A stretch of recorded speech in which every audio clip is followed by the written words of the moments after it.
Oh, yes, yes, yes, let's go for it, go for it, Nakamura, let's go for it.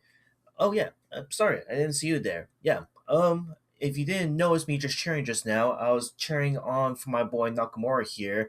Three episodes just dropped, and I want to simply talk about it because this show, in my personal opinion, to come out of the spring 2026 season is probably going to go down as another underrated slice of life gem.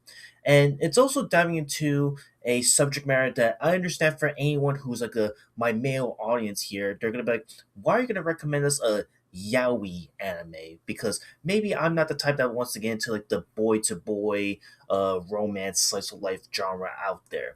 But honestly, I think Go for Nakamura should be a in my view, at least from these three episodes so far, it feels like it's a good little gateway to get into this said show.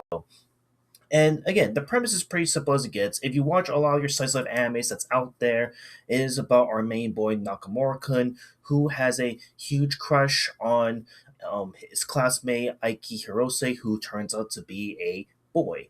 And throughout these three episodes, we see Nakamura try his best to flirt his way to gain Hirose's attention, hopefully get him to notice him, and eventually maybe fall in love and go out and be a couple, what have you. But it's hard because he's a boy and he too is a boy.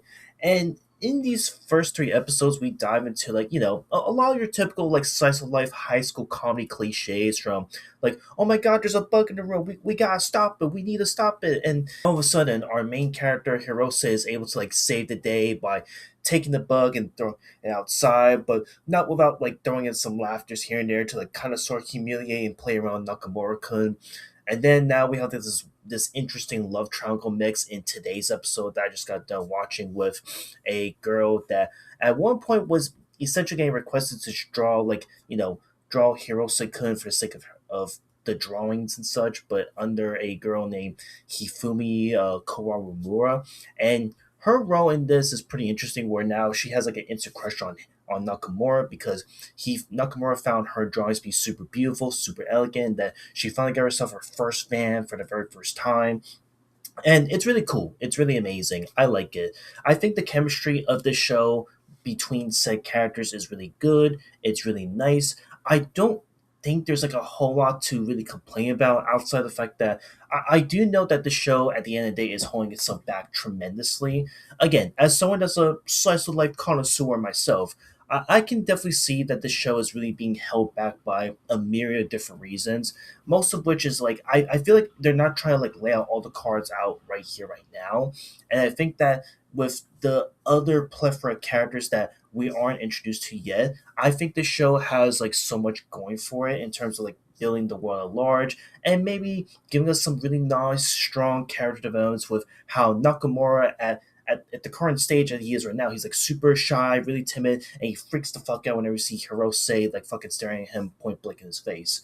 And can we just also say the animation in the show is just so gorgeous. It is giving off the 70s throwback to maybe some Urusei Yatsura from back in the day or something from that era. But it is so good. And even when looking at the original manga author who made Go for Nakamura, I thought this would be maybe a well-known author that has been in the industry for years because hey, after all, we did have some readaptations Ramen One Half and Urusei Yatsura come out recently with a modern day twist. But no, this is a from an author that I have no familiarity whatsoever, and he absolutely crushed it with the art style with this. I think that he really paid homage with it super well. The music for the show is also really incredible. I also like today's end credits theme song, and they did such a nice creative approach where again after they were trapped in the typical gym romance cliche, they finally get rescued, and then it ends where they transition really beautifully, where it's they're in a car and they're turning on the radio and the credits roll as they're driving into the rail. It's a completely different, brand new, original song that was different from the last two episodes prior. I think it's really creative, and I feel like if the show continues to pull out all the stops and be creative as it is, this could really be one of my favorite shows of the year, if not maybe top 20, top 10. Who knows? But Go for Nakamura, I would highly recommend if you're into the slice of life yaoi anime genres right now. But again, there's a good chance that I'm hoping it doesn't like deviate and it doesn't keep repeating the same ideas and talking points over and over again. But we'll see. So far, no, I'm liking it. I think it's really good. It's a must watch, and that's all I want to talk about. And I'll see you on the next one. Later.